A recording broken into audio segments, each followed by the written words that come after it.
mais j'étais dans la peau. Et je m'évapore sur les bords quand tes yeux me frôlent. Je perds la boussole à bord de mon éléphant à poil. Je m'envole par-dessus les toits. Je dors à la belle étoile. Bonjour à toutes et à tous, nous sommes aujourd'hui en compagnie de Cédric O'Neill. Il est le cofondateur de Brix. Bonjour Cédric, merci d'être avec nous. Salut Margot, enchanté et ravi d'être là. Alors tout d'abord, est-ce que tu pourrais te présenter, toi et ton parcours? Alors moi j'ai un parcours assez atypique pour bosser dans l'immobilier parce que je suis pharmacien de formation. J'ai toujours voulu être entrepreneur et donc rapidement je me suis rendu compte que la pharmacie d'officine ça allait pas être pour moi. Donc j'ai fait un master en économie-gestion à la suite de ça. Je suis parti quelque temps bosser en Californie à San Diego euh, dans une industrie pharmaceutique. Je suis revenu en France en 2010, où j'ai créé ma première startup qui était dédiée à de la vente en ligne de médicaments. J'ai revendu cette activité en 2018 et j'ai commencé à me mettre à investir dans l'immobilier. Et je suis tombé amoureux de l'immobilier, ce qui me conduit aujourd'hui à te parler de Brix. Et du coup, rapidement, est-ce que tu pourrais nous expliquer ce qui t'a poussé à avoir envie d'entreprendre? Moi, je viens d'un milieu assez modeste du sud de la France, à côté de Narbonne. Euh, j'ai j'ai toujours eu des parents qui n'avaient pas forcément beaucoup d'argent, mais qui me poussaient à faire des études et à faire toujours mieux.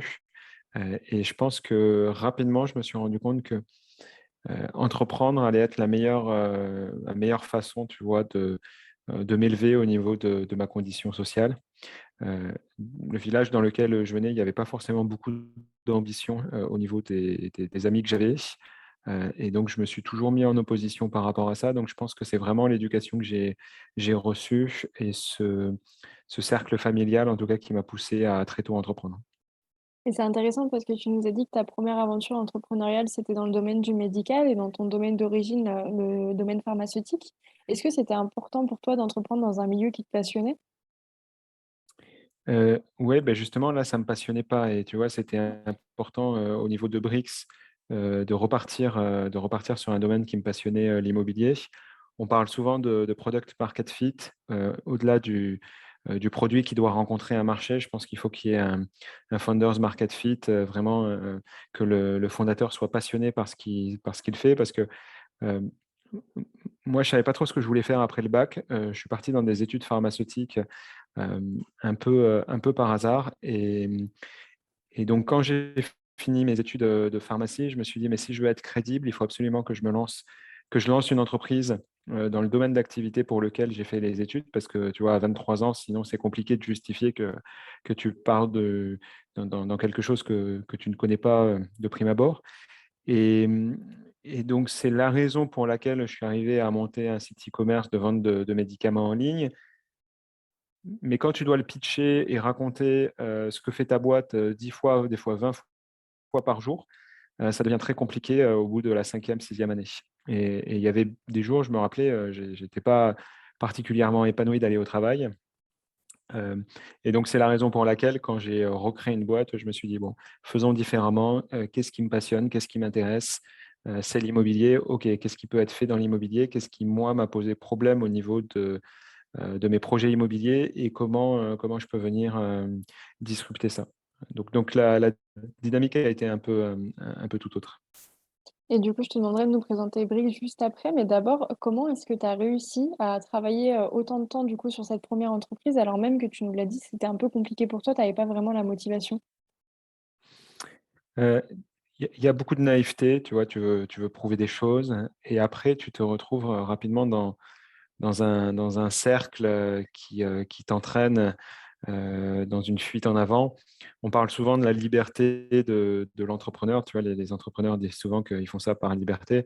Moi, j'ai tendance à croire que quand tu entreprends et quand tu commences à recruter des dizaines de salariés, tu n'es pas libre du tout d'arrêter du jour au lendemain. Tu as vraiment un poids sur les épaules et tu es obligé de continuer à avancer, de continuer à mettre un pied devant l'autre.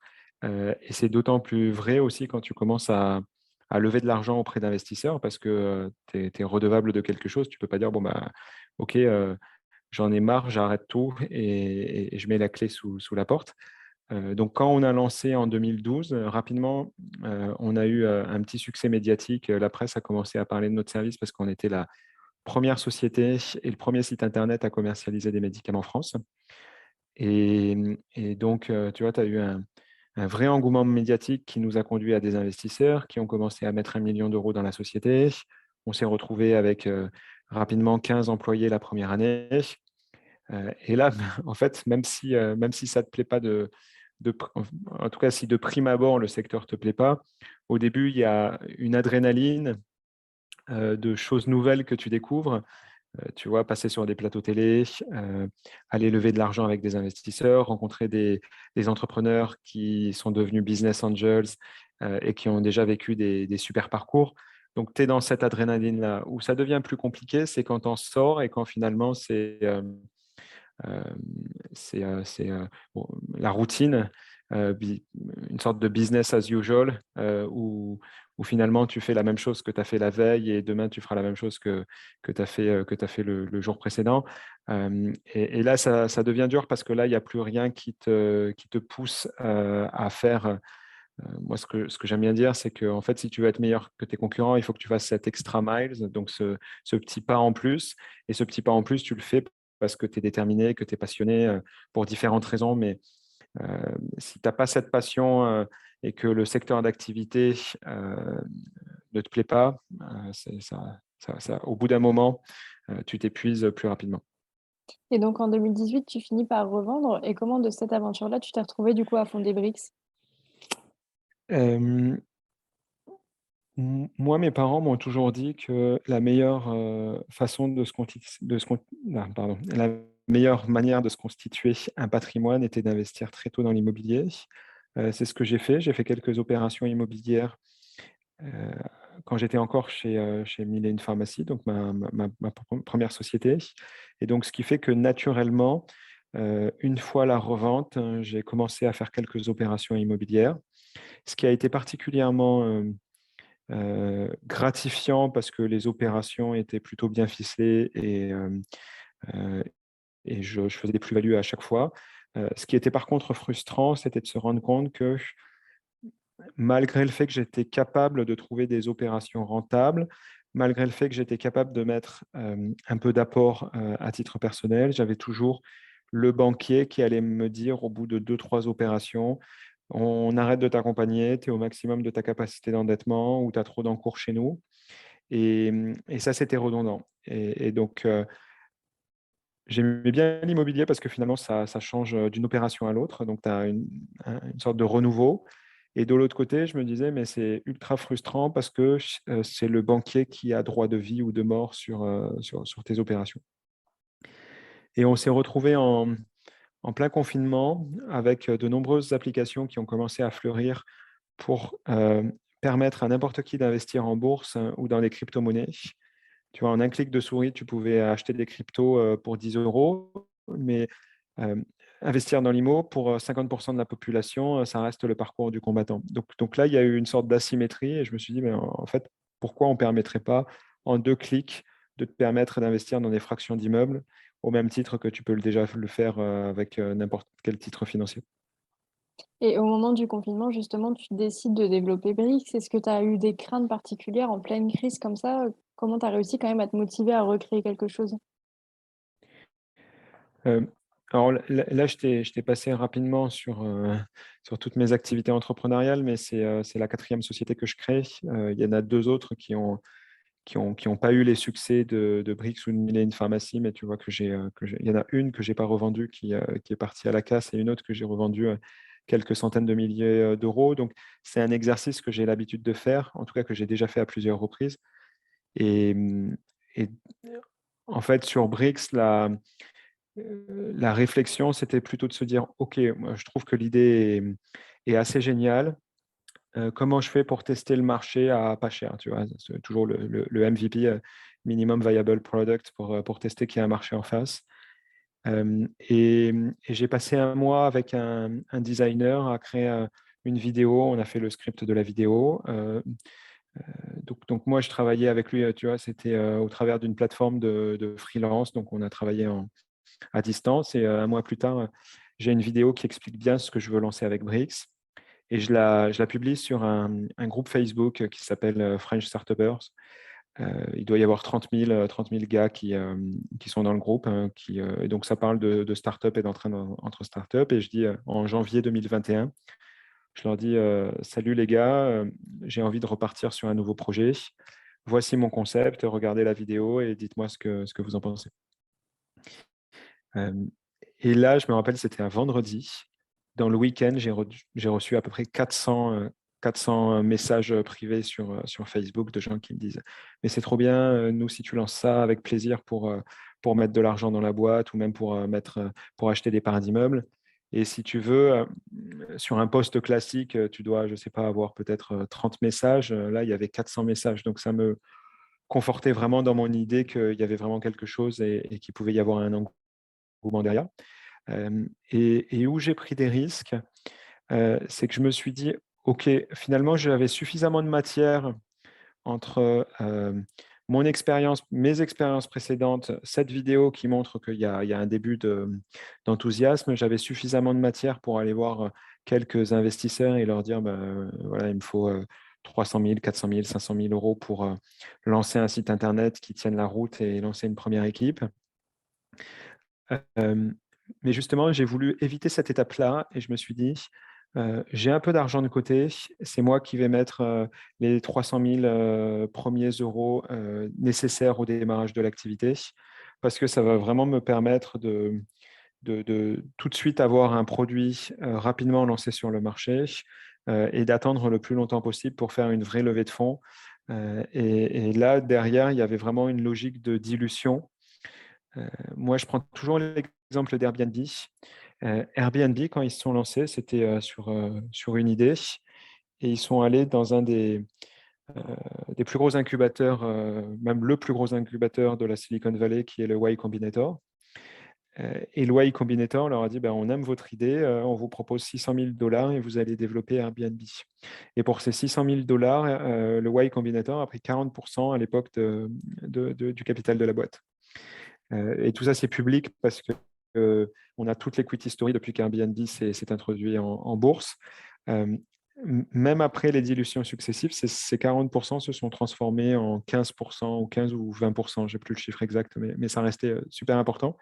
Sachant qu'Airbnb s'est introduit sur une valo à 100 milliards. Tu vois, ces 600 000 $ du début ont représenté quasi 20 milliards sur l'introduction en bourse. Donc, très belle opération pour un Y Combinator qui a pris le risque. Et je me suis dit, comment je fais pour rester assez majoritaire au capital de la boîte le plus longtemps possible chez Brix, parce qu'au moins, ça me permet d'être libre sur la prise de décision et pas me dire que je prends des décisions uniquement pour faire des investisseurs qui vont être heureux. Parce que des fois, ça peut être contre-productif, les décisions que tu prends pour satisfaire tes investisseurs. Et donc, dès le début, j'ai mis 300 000 € en perso. Alors, tout le monde ne peut pas le faire, mais en tout cas, j'ai mis en perso pas mal d'argent. Et ça, c'est quelque chose que tu ne vois pas souvent et qui prouvait aussi ma conviction quant à l'idée et quant à ma capacité de réaliser le projet à bien, en tout cas. Et justement, au moment où tu mets ce post sur Facebook, c'est quoi ton idée? Comment est-ce que tu leur présentes le projet? Moi, mon idée, ça a toujours été de dire l'immobilier ne doit pas être réservé qu'aux plus riches. Il faut permettre à n'importe qui de se créer une épargne et d'investir très facilement dans l'immobilier à partir de 10 €. Et ça, on va le faire en se regroupant et en utilisant le système financier de la même façon que les plus riches le font. Et donc, quand je mets le post, l'idée, c'est de dire, écoutez, il y a beaucoup de freelance parmi vous, il y a beaucoup de gars qui sont jugés instables par les banques et qui ne peuvent pas faire de crédit parce qu'on est tous des start-upers. Je suis en train de monter une solution qui va permettre à n'importe quelle personne d'épargner très facilement dans l'immobilier. Et donc, c'est le discours que j'ai avec eux. Et donc, je leur présente la vidéo et il y a des super retours, comme je te l'ai expliqué. Ouais. Et du coup, tu finis par lancer Brix. Comment est-ce que ça se passe concrètement? Quel est le modèle de Brix? Comment ça fonctionne? Alors, concrètement, c'est du fractionnement d'immobilier.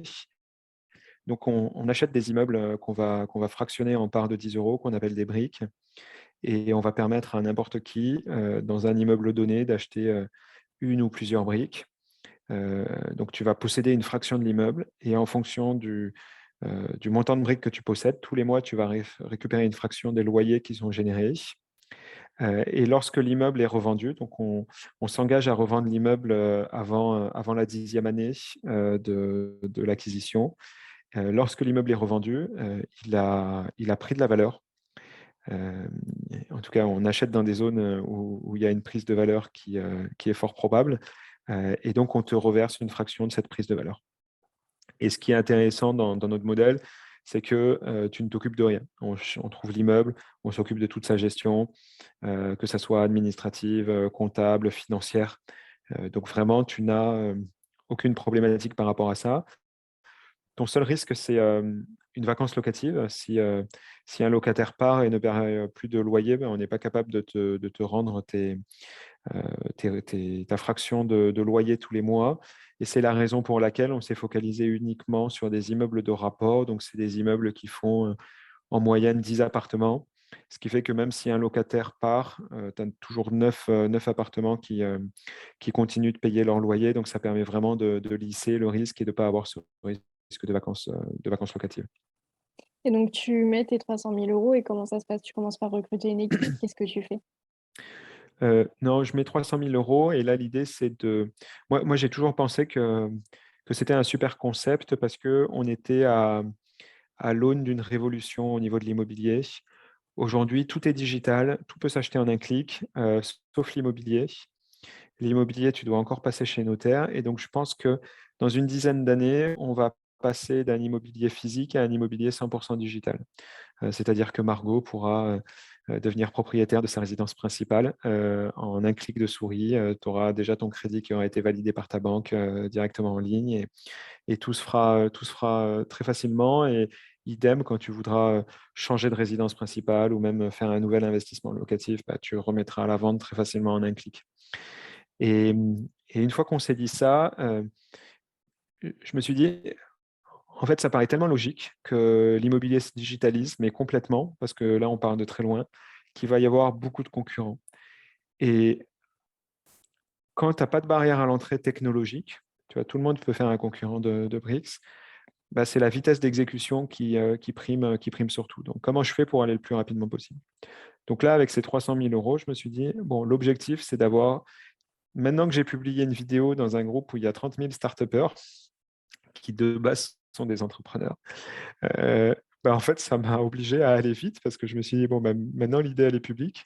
Les idées n'ont de valeur que par leur exécution. Donc, comment je fais pour exécuter le plus rapidement possible et avoir un site live en avril? Et je suis passé par une agence offshore qui est basée en Russie, qui était spécialisée dans le développement de sites pour des fintechs. Et on a collaboré ensemble pendant 3 mois. Et donc, pendant 3 mois, ils ont mis une équipe d'une dizaine de développeurs informatiques et on a sorti la première version du site Internet. Donc ça, c'était en avril 2021, donc 3 mois après le lancement de la vidéo. Donc, ils ont été assez performants. Et donc, j'ai mis un premier immeuble qui s'est financé en un mois. Un deuxième immeuble qui s'est refinancé en un mois. Et là, je me suis dit, waouh, ça prend. En fait, il y avait une sorte de bouche à oreille. Et dès les premiers mois, j'arrivais à financer des immeubles pour 200 000, 300 000 euros. Et là, tu vois, ça faisait déjà du cash qui rentrait dans la société. Donc, j'ai commencé à recruter les premiers employés. Et avec le Covid, il y a eu beaucoup de transactions immobilières qui se sont faites, donc les prix dans certains quartiers ou certaines villes ont un peu flambé. Est-ce que toi, ça t'a impacté négativement ou pas? Ou pas du tout? Non, pas du tout, parce que ce qu'il faut comprendre, c'est que on est sur un immobilier très financier, c'est-à-dire que quand tu achètes de l'immobilier, il y a souvent de la passion et de l'irrationnel qui fait que toutes les personnes vont vouloir acheter la même typologie de biens et ce qui a tendance à faire, dans certaines zones, flamber les prix. Moi, je me suis focalisé uniquement sur des villes de second rang, des villes qui vont faire entre 10 000 et 50 000 habitants. avec des immeubles de rapport. Donc, ce n'est pas des immeubles dans lesquels tu vas aller vivre, c'est vraiment pour faire de l'investissement. Et en plus, on s'est rapidement focalisé sur des immeubles qui étaient aux alentours des 1 million d'euros, ce qui fait que tous ces critères mis bout à bout, tu as quand même peu de demandes. Donc, tu as peu d'offres, mais tu as peu de demandes. Et donc, on n'est jamais en concurrence avec des dizaines de personnes qui se battent pour absolument acheter ce bien-là. Donc, on est vraiment dans une typologie très financière d'actifs là pour le moment, où nous, ce qui nous intéresse, c'est la qualité du bâtiment, est-ce qu'il va y avoir des travaux à effectuer et le rendement locatif. Voilà. Quel est le prix d'achat et quels sont les loyers qui sont collectés tous les mois. Et donc, à quel moment est-ce que tu as décidé que c'était le bon moment pour ouvrir ton capital et avoir recours à des financements? Euh, alors, on a fait rentrer été 2021, comme là, je commençais à recruter, que je voulais accélérer et faire un peu de marketing. Il y a quelques business angels, entrepreneurs du web qui sont rentrés au capital, mais de manière, alors je ne vais pas dire symbolique, c'était une vraie somme, hein, mais ils ont mis 600 000 euros. À l'époque, on me proposait bien plus et je me suis dit, bah, je n'ai pas besoin de plus pour développer la boîte, donc je préfère lever moins et que lever de l'argent dont je ne ferai rien, en tout cas que je ne vais pas dépenser de manière intelligente. On a commencé à bien communiquer sur la fin de l'année 2021 et à ce moment-là, entre octobre et janvier 2022, j'ai été contacté par pas mal de fonds d'investissement et surtout, je recevais régulièrement des messages de certaines personnes qui investissaient déjà dans des immeubles au travers de notre plateforme et qui me disaient bah, moi, j'adore le jour où vous ouvrez le capital. Si en tant que particulier, je peux faire partie de l'aventure, ça sera avec plaisir. Et toujours dans cette dynamique de vitesse et d'exécution, je me suis dit, en fait, c'est peut-être pas mal d'organiser une levée de fonds avec notre communauté, parce que c'est nous qui allons déterminer les conditions du tour de table. Donc, ça ne va pas être de la négociation, c'est à prendre ou à laisser de la part du particulier. Et deuxièmement, le particulier qui investit dans notre société, ben, on va le transformer en chevalier blanc, c'est-à-dire qu'il va avoir envie d'évangéliser notre concept et d'en parler à ses proches et à ses amis. Et donc ça, dans une dynamique où tu te dis qu'il peut y avoir des concurrents, c'est pas mal parce que si on a 10 000 personnes qui ont investi au capital de notre société, il y a peu de chances qu'ils aillent commencer à investir sur les immeubles proposés par la boîte concurrente. Donc ça a été la logique. Et donc, c'est ce qu'on a fait en avril 2022, où ça a été assez dingue et assez inédit, parce qu'en avril 2022, on voulait collecter 5 millions d'euros auprès de notre communauté. On s'est retrouvé à collecter 5 millions d'euros en 5 secondes. Et je précise bien, c'était 5 secondes. Donc, on a élargi le montant total de la levée à 20 millions et on a collecté 20 millions d'euros en l'espace de 10 jours. Et c'était inédit à deux titres, la vitesse et le montant, parce qu'il n'y avait jamais eu de crowdfunding à hauteur de 20 millions d'euros, pour deux raisons. Premièrement, parce que réglementairement, ce n'est pas possible. Donc, nous, on a contourné ça en faisant une collecte sous forme de royalties, qui n'est pas considéré comme un titre financier. Et deuxièmement, parce qu'il y avait moins d'engouement à l'époque pour l'investissement dans des startups de la part des particuliers. Et ça a été super intéressant, mais le jour où la levée de fonds, au bout de 10 jours, là où on a collecté nos 20 millions, on devait célébrer, j'ai eu un appel de l'AMF, qui est l'autorité des marchés financiers français, qui me dit, écoutez, super, bravo, vous avez collecté beaucoup d'argent. Par contre, on est particulièrement on est embêté par rapport à votre levée de fonds parce que vous avez collecté 15 millions d'euros avec des particuliers. Il y avait 5 millions qui étaient avec des investisseurs qu'on appelle avertis, qui ont l'habitude d'investir dans des boîtes. Là, ça ne posait pas de problème. Mais vous avez collecté 15 millions d'euros avec des particuliers, et ce, avec plus de 11 000 particuliers. On ne peut rien vous dire parce que le royalties n'est pas un titre financier. Mais si demain vous faites faillite, on va se retrouver avec 11 000 personnes qui vont revenir vers nous pour dire que l'AMF n'a pas fait son boulot. Donc, il y a un défaut de prévention ou un défaut de conseil de la part de l'AMF, et ça, on ne peut pas se le permettre. Donc, on vous propose deux choses. Soit, option numéro 1, on envoie un communiqué de presse pour dire qu'on ne cautionne pas du tout la levée de fonds de BRICS et qu'on conseille de ne pas investir en capital de BRICS de cette façon-là. Ce qui a tendance à quand même envoyer un mauvais message que l'AMF communique comme ça avec un communiqué de presse, parce que c'est souvent repris par les journalistes et ce n'est pas bon signe pour ta boîte. Soit, deuxième possibilité, on vous propose de remettre en conformité votre levée de fonds. Et ça veut dire quoi? Ça veut dire transformer vos royalties en un contrat d'action, donc classique. Deuxièmement, faire valider au préalable par l'AMF un document d'information synthétique, donc un document qui présente toute l'opération financière et ce que vous allez faire de l'argent. Et troisièmement, la limite réglementaire pour collecter de l'argent est de 8 millions d'euros par an par société. Donc, vous en avez collecté 15, il va falloir rendre 7 millions d'euros à vos investisseurs. Et donc, c'est assez marrant parce qu'en général, quand tu fais une levée de fonds, tu ne te retrouves pas à rembourser tes investisseurs juste dans la foulée. Tu vois, c'est un peu fou. D'habitude, tu n'as pas assez d'argent. Là, on s'est retrouvé avec trop d'argent à devoir en rendre la moitié. Et je me suis dit, finalement, avoir collecté 20 millions ou n'en collecter que 13, 8 plus 5, ça fait quand même une très belle levée de fonds. Et si on a besoin de relever dans 12 mois, on sera toujours à temps de le faire. Donc, j'ai préféré me mettre en conformité avec ce que me demandait l'AMF, parce qu'on est quand même une plateforme financière, on va avoir à collaborer pendant de nombreuses années avec l'AMF et tu n'as jamais envie de te mettre à dos une autorité de tutelle en France. Donc, je pense que c'était un choix judicieux.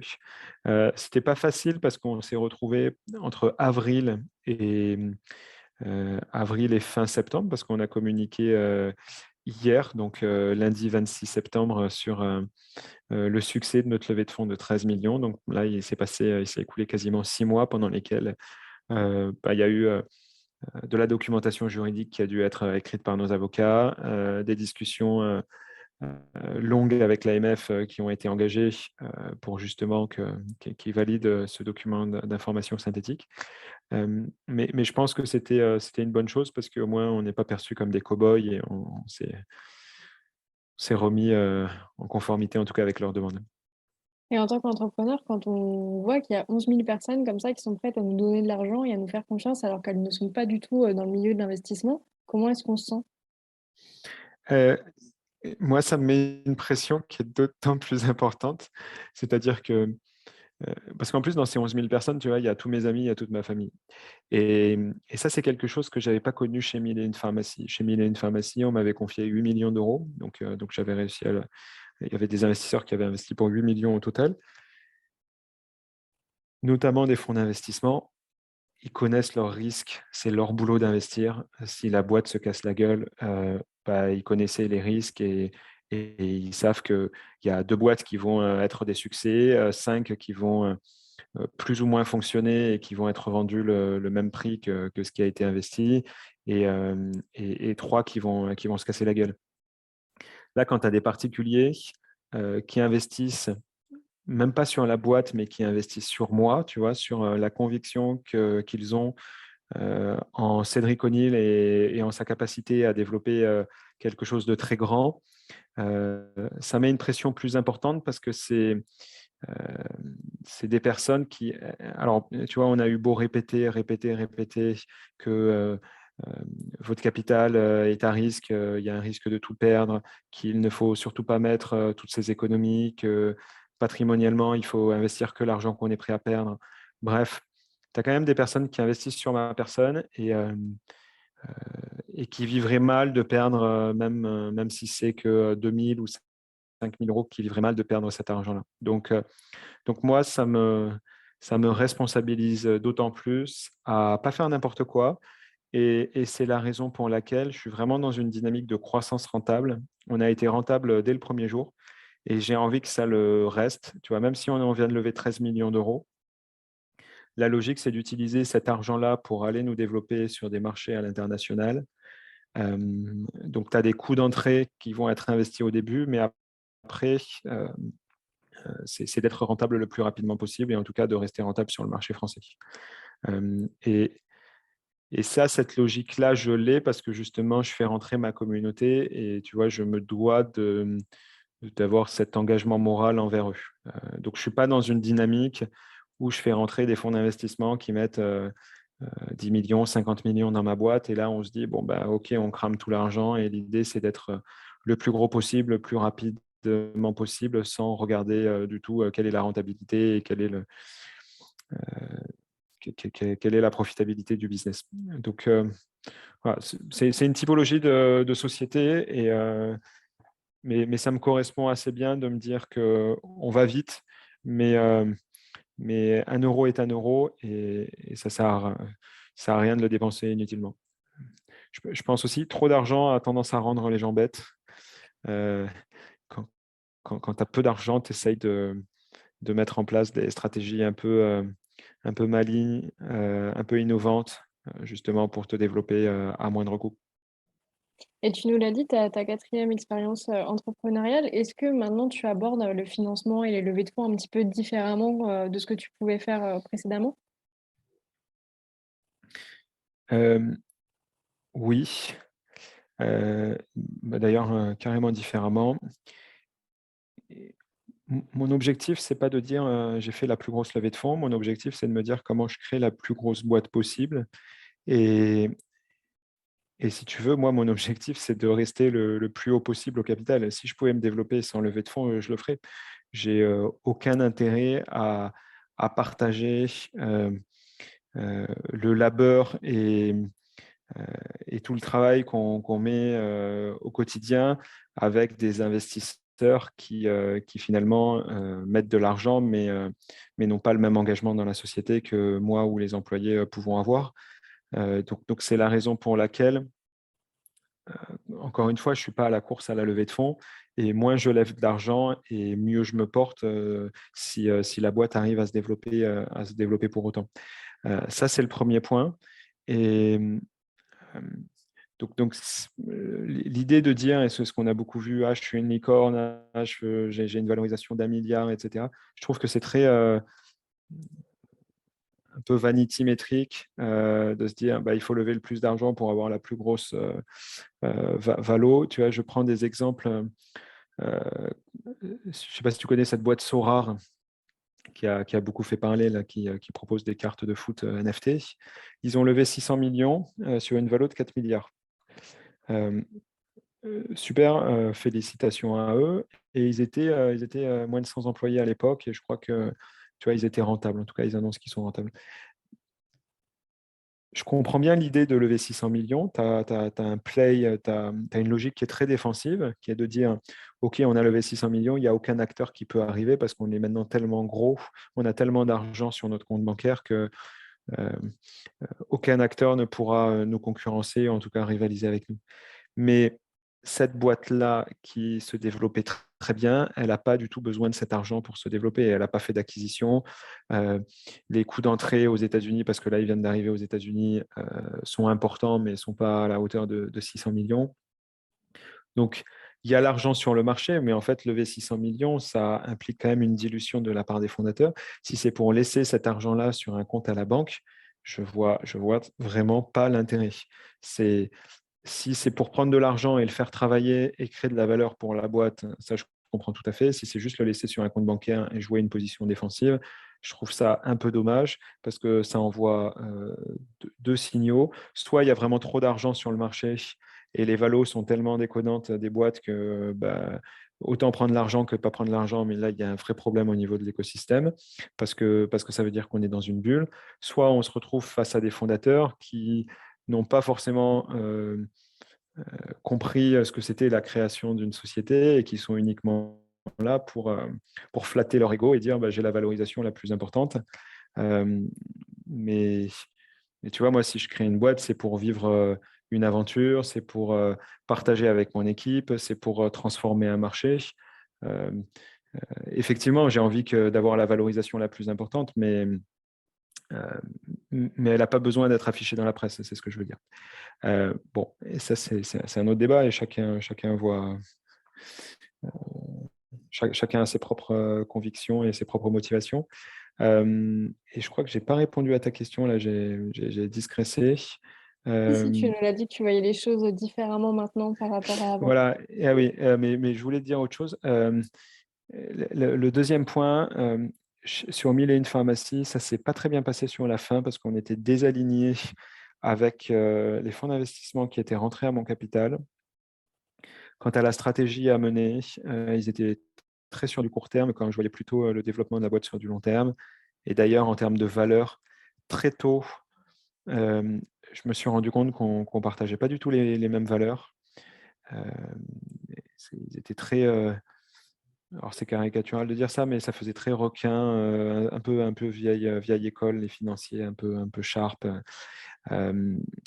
Et, et ça, je l'ai su dès le début. Tu vois, c'est dès le premier rendez-vous, je me suis dit, ah ouais, on n'est pas aligné là sur pas mal de choses. Mais bon, c'est quand même eux qui sont prêts à faire le chèque le plus gros. Donc, je vais quand même bosser avec eux parce qu'au moins, on prend le plus d'argent maintenant et ça nous permettra d'aller le plus loin possible.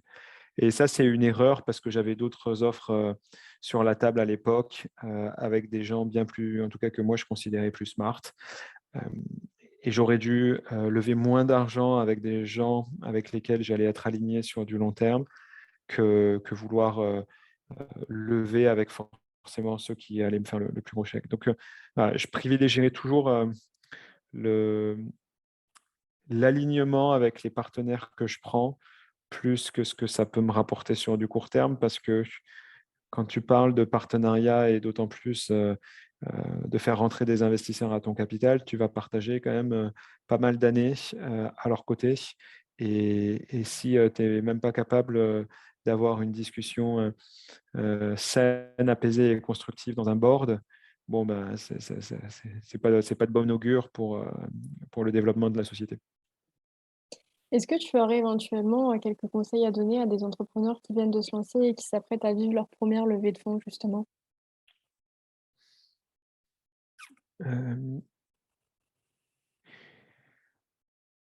le premier conseil que j'ai à donner, c'est comment tu fais pour que ton business il soit viable par lui-même. Tu vois, je pense qu'il y a trop d'entrepreneurs et moi-même j'étais comme ça, qui se disent que OK, on va lever de l'argent et après on se posera la question de savoir comment on fait pour faire en sorte que la boîte soit rentable. Euh, je pense que c'est prendre un peu le truc du mauvais sens. Tu vois, c'est plutôt comment je fais en sorte d'avoir un produit euh, qui arrive à s'autofinancer, qui arrive à avoir des premiers clients qui sont prêts à payer. Et je vais chercher des investisseurs uniquement pour la phase de scalabilité. C'est-à-dire que j'ai prouvé que c'était viable, j'ai prouvé que je pouvais avoir des clients, ça commence à fonctionner et dans ce cas-là, je vais chercher des investisseurs. D'ailleurs, je pense que fut une époque, tu arrivais très facilement à lever uniquement avec un PowerPoint. Aujourd'hui, pour un jeune qui veut se lancer, qui n'a encore rien prouvé, qui n'a pas d'expérience passée, ça reste quand même assez compliqué de lever uniquement avec une dizaine de slides. Et c'est la raison pour laquelle euh, le jeune qui veut lever des fonds, il faut quand même qu'il ait montré qu'il y a un début de croissance et qu'il y a un début de traction avec des premiers utilisateurs qui s'inscrivent ou qui payent.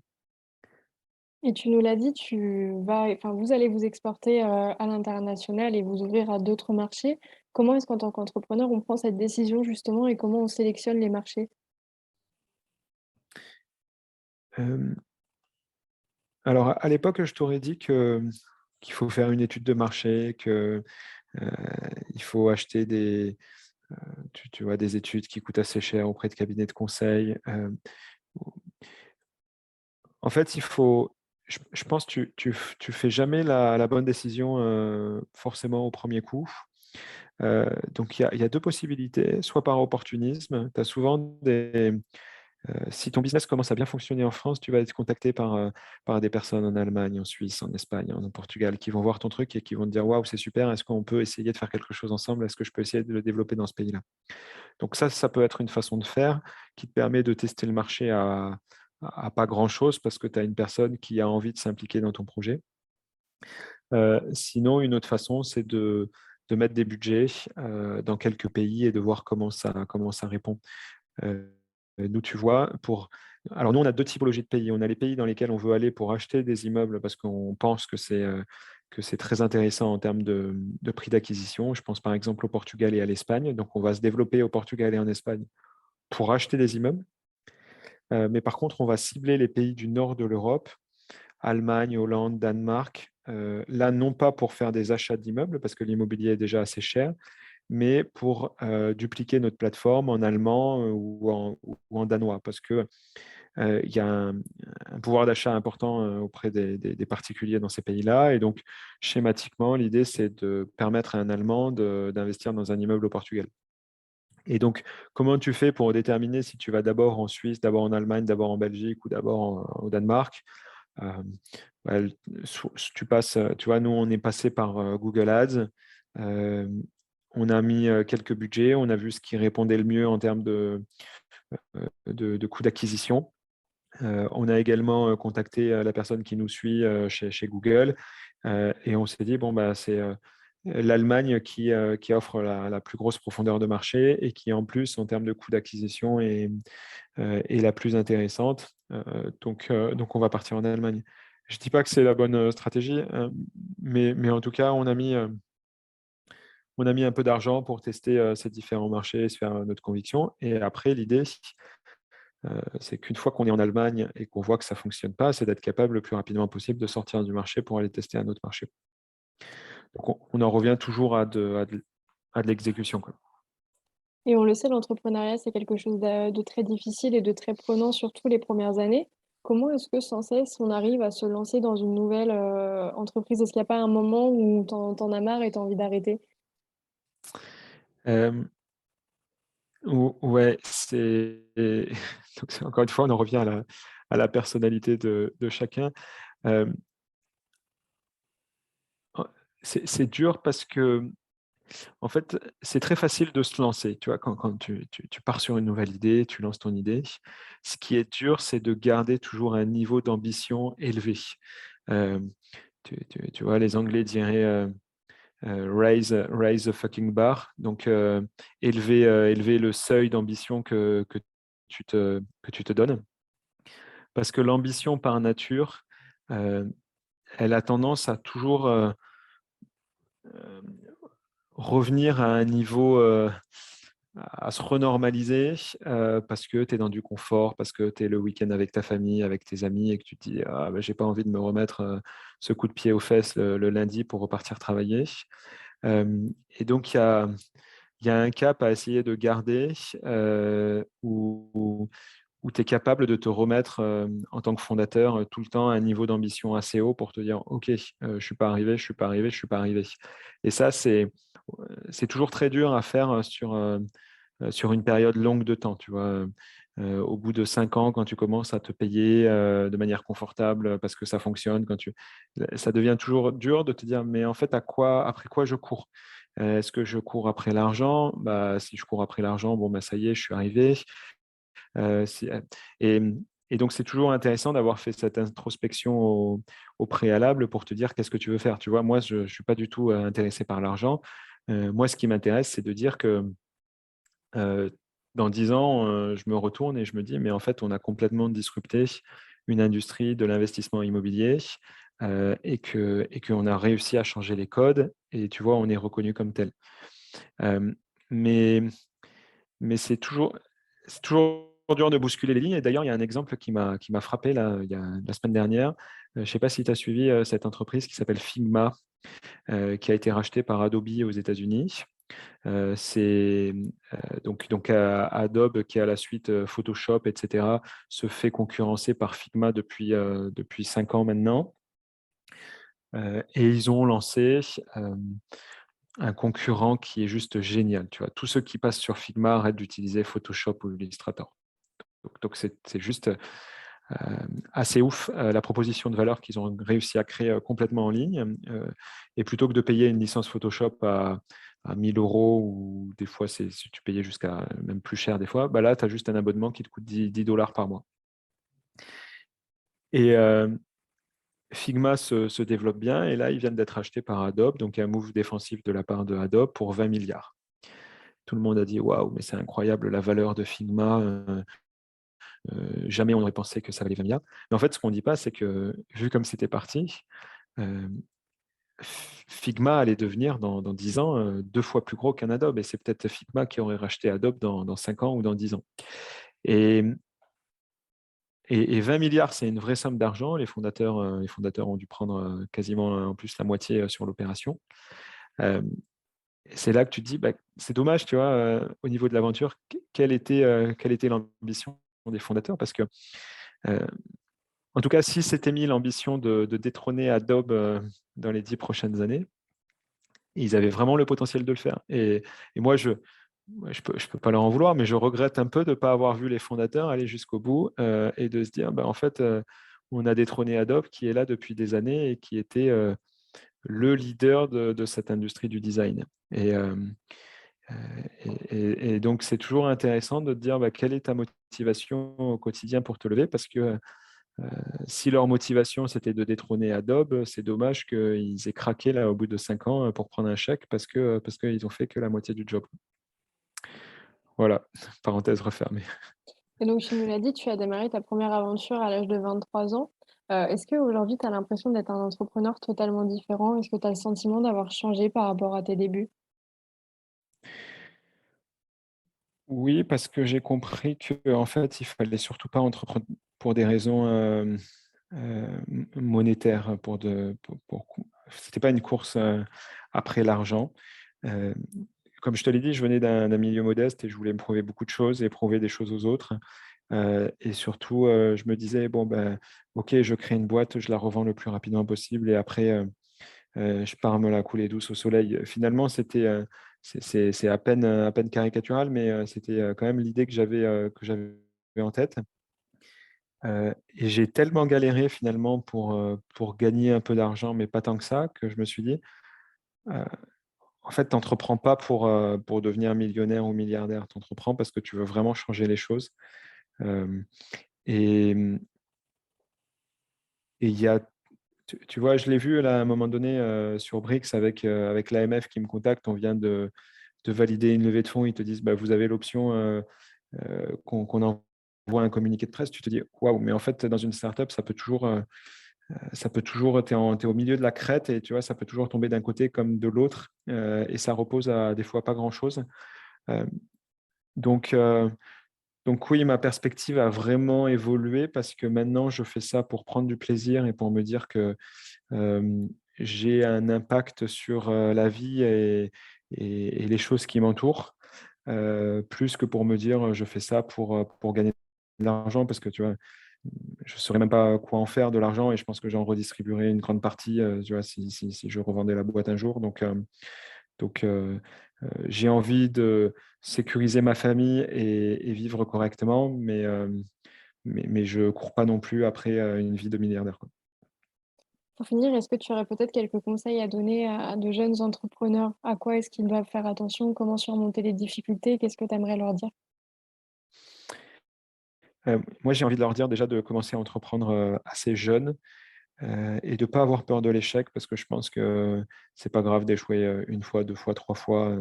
Tu vois, l'idée, c'est d'arriver à rebondir. Et justement, si tu n'entreprends pas suffisamment jeune, tu peux te retrouver dans des zones de confort qui après sont autant d'excuses qui feront que tu seras malheureux de jamais l'avoir fait. Ça, c'est la première des choses. Euh, et, et en termes de conseils, ce que j'ai aussi tendance à conseiller, c'est de bien s'entourer d'une équipe compétente. Quand tu es dans une... En fait, le fondateur, il a la vision, mais c'est vraiment l'équipe autour qui va construire cette vision avec lui. Et tu vois, mon erreur sur ma première boîte, c'est de m'être dit, bon, bah, j'ai que 23 ans, je vais m'entourer de jeunes du même âge que moi et on va faire des erreurs ensemble et on va construire ensemble. Euh, et je pense que tu vois, il y avait peut-être un manque de confiance qui faisait que je ne me suis pas entouré de personnes plus âgées, plus expérimentées. Et ça a été une erreur parce que quand tu n'as que des personnes qui ont jamais testé, qui ont jamais fait auparavant, bah, tu as tendance à faire plus d'erreurs et c'est des erreurs qui te coûtent du temps et qui te coûtent au bout du bout beaucoup d'argent. Si tu embauches des personnes qui ont 10 ans d'expérience et qui l'ont déjà fait 5 fois, euh, ta vitesse d'exécution est pas du tout la même. Euh, donc, euh, donc, quand on constitue une équipe, vaut mieux accepter de payer plus cher une personne expérimentée parce qu'en plus, si elle est bien recrutée, elle fera le boulot de 5 plus juniors. Donc, au bout du bout, vraiment, ça s'équivaut. Est-ce que tu aurais peut-être une anecdote ou quelque chose sur ton parcours à nous raconter qui t'aurait marqué? Euh, Bah là, j'ai une anecdote liée à cet été. Euh, je, tu vois, qui illustre aussi mon côté aventurier. Euh, je, J'avais envie de me faire, de monter le sommet du Mont Blanc. Euh, et, et je me suis dit, alors, je fais beaucoup de sport, je fais beaucoup de courses en montagne, donc j'ai l'habitude de la montagne, mais j'avais jamais fait de glacier. Et je me suis dit, bah tiens, on était un mercredi, j'avais 6 heures d'attente pour rentrer à Montpellier parce que mon train avait du retard depuis Paris. Et je me suis dit, bah tiens, quelle est la météo ce week-end? Si je tentais l'ascension du Mont Blanc, le soleil était parfait là quand j'ai regardé la météo. Je me suis dit, bon, j'ai l'habitude de faire des courses en montagne, mais là, ça va sûrement être un peu plus dur. On va essayer de repérer le parcours. Et donc, je me suis retrouvé sur YouTube à me mater 6 heures de vidéos de gars qui prennent toute l'ascension en vidéo, ce qui est assez génial parce que tu as le parcours qui, en fait, tu as l'impression de te faire toi-même l'ascension du Mont Blanc. Et donc, au bout des 6 heures de vidéo, je me suis dit, mais en fait, c'est super facile de faire l'ascension du Mont Blanc. Là, il n'y avait aucune difficulté, OK. Et donc, euh, j'avais un peu de matos, mais je me retrouve quand même au Décathlon d'Annecy le samedi matin à acheter une grosse partie du matériel pour faire l'ascension. Et donc, le samedi en fin d'après-midi, je commence la montée. Je, je m'arrête au refuge qui est à 3800 mètres d'altitude quelques heures et je repars à 2 heures du matin là, dans la nuit pour être en haut du Mont Blanc au lever du soleil. Et donc j'arrive à 6 heures en haut avec un groupe de 6 autres personnes que j'ai croisé sur la montée et que j'ai suivi. Et ce qui est marrant, c'est que je sors mon téléphone pour prendre une photo du paysage qui était magnifique. Et là, je fais tomber mon téléphone qui dévale la montagne et qui tombe dans une crevasse. Et, et là, je me dis, bon, ok, bon, ben, si j'ai fait tomber mon téléphone, c'est que c'est un signe. Il faut vraiment que je fasse attention dans la descente parce que ça peut aller très vite en montagne. Donc, tout est pour le mieux. C'est pas grave. J'avais pris plein de photos, plein de vidéos de toute mon ascension. J'ai tout perdu parce que tu n'as pas forcément la connexion 4G en haut du Mont Blanc et la synchronisation. Donc il n'y a rien qui s'est synchronisé sur le cloud.